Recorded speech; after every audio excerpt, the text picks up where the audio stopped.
Little League behind the scenes. Little League is the creation of talented artist Yale Stewart. The basic summary of the story is the Justice League and their villains are all children with their powers in elementary school. How I put together one episode of Little League. Let's take episode 1 for fact because that's the one that was just posted up. First off, I take 10 strips of the original comic. 1, 2, 3, 4, 5, 6, 7, 8, 9, 10. I make a list of which characters appear and which characters appear in the 10 strips. Once I do that, I write down that character's dialogue and only that character's dialogue. I put breaks between the different strips. Like, let's take Bruceford, for example. He has these words in the first strip, and next time he appears is this one.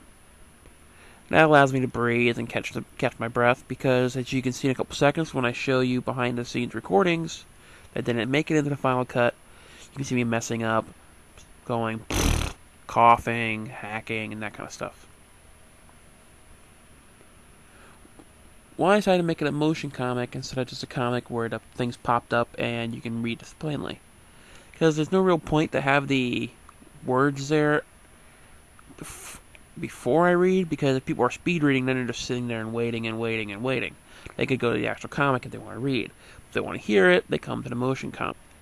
They can have their mics off if they want to, that's why the words are still there, but the words won't pop up until they're read. Why I decided to voice certain characters certain ways. Barry, or the Flash, talks very fast because, well, he's the Flash. Usually he talks so fast that I don't even understand him at some points. That's why I have to go back and say his lines slow, and I speed it up later. Or I speed it up myself like I'm doing now. Like this. Let's say he's going to say, "Hi Bruce, how's it going?" "Hi Bruce, how's it going? Hi Bruce, how's it going? Hi Bruce, how's it going? Hi Bruce, how's it going?" And that was just me going faster and faster and faster. That was me taking a breath to catch my breath again. I decided to do Wonder Woman, who doesn't appear until the second episode, so you get a special sneak peek of her voice, as kind of girly but more kiddish. Boys are so stupid. See, as you saw me messing up before, probably gonna leave that in for an extra credit. Power Girl, on the other hand, gets such a typical girl voice. "Oh my god!" The high pitch at all points. Mostly because she's more girly. She likes the pony magazines and the other stuff. Clark is done in a adult, mature voice, mostly because, well, if you read all the way up to chapter 50, or episode 5 as it will be in this series, you'll see he talks an awful lot. And I can only do certain voices talking a lot, like I can do Stitch to the cows come home. Like I'll talk the rest of this interview like Stitch.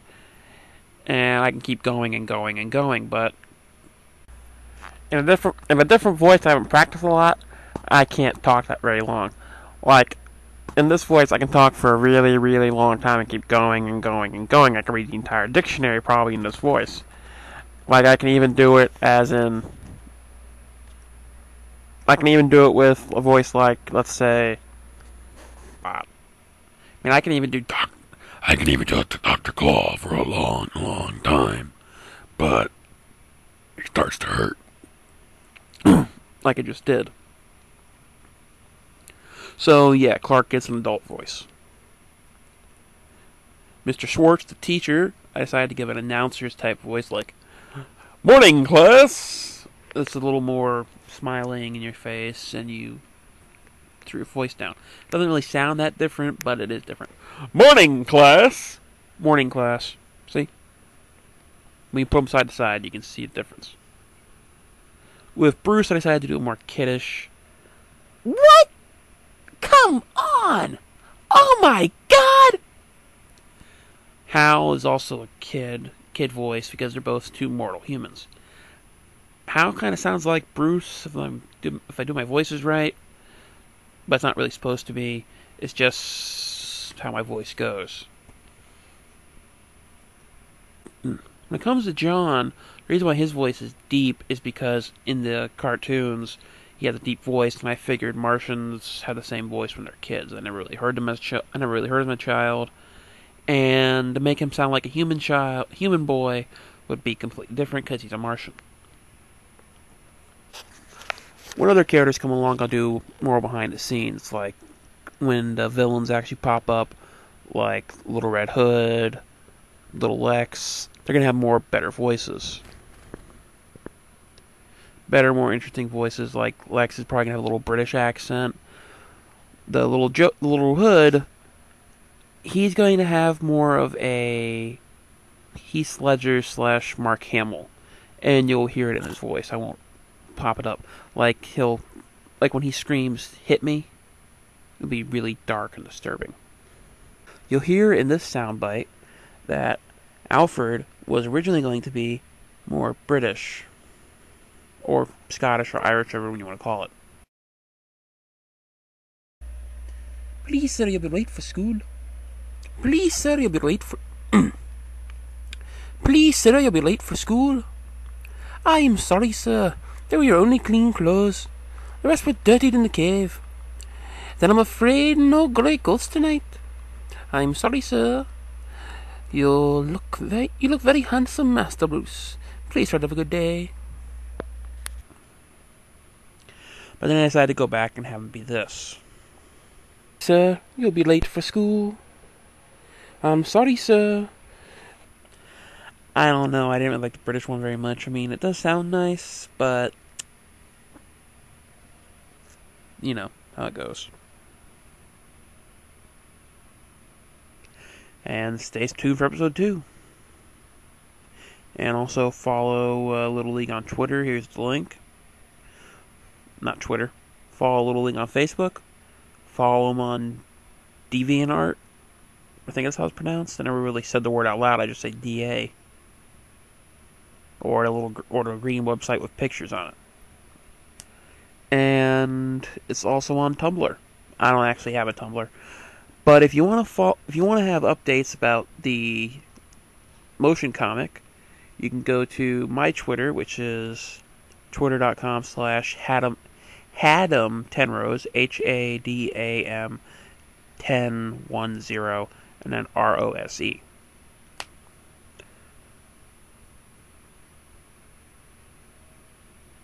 Justice League and the characters are owned by DC Comics. The comic strip is owned by him, and my voice is owned by me. At least I think it's owned by me. It's probably owned by me. What do you guys think? I think it's owned by you, boss. I think it's owned by you, too. You son of a bitch, it's owned by me!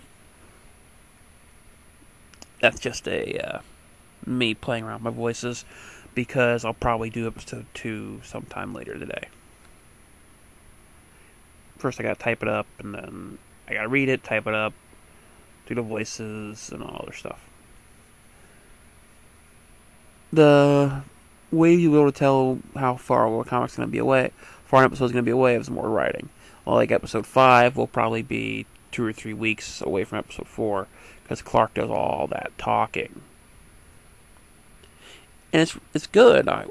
I'm not complaining about the writing. I'm complaining about how long it takes me to record, because, as you can see, even during this interview, I have messed up a lot. I mess up. And you've seen during the post-productions, the pre-productions talking, I mess up. Sometimes mess-ups are good, like I can keep ragging on. Like, I can ad-lib pretty well sometimes. If the jokes present themselves, I can ad-lib pretty well. I ad-libbed for a Dr. Stu commercial that I did. It was a fan one. That doesn't really count, but you know. And usually, in my writings, I'll ad-lib, like I'll keep going, like it'll be a very serious moment, and then the characters start going into jokes. I delete that part because it not really belong as in fantasy, but still, I save them for myself as a gag.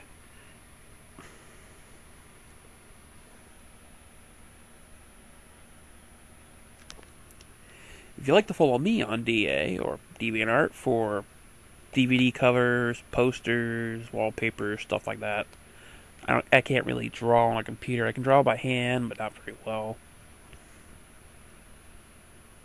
You can follow me on deviantart.com/Greedlin. Greedlin.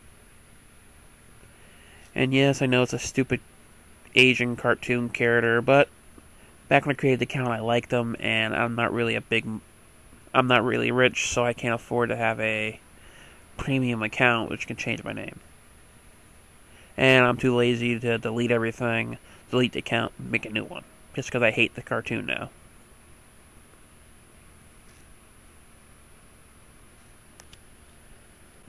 I'd like to thank the creator of the comic. I asked him if I could do it. He said yes. He said he loved the idea. And I'd like to thank you, the watchers, for watching and listening. And as Bullwinkle said, this has been an SD production!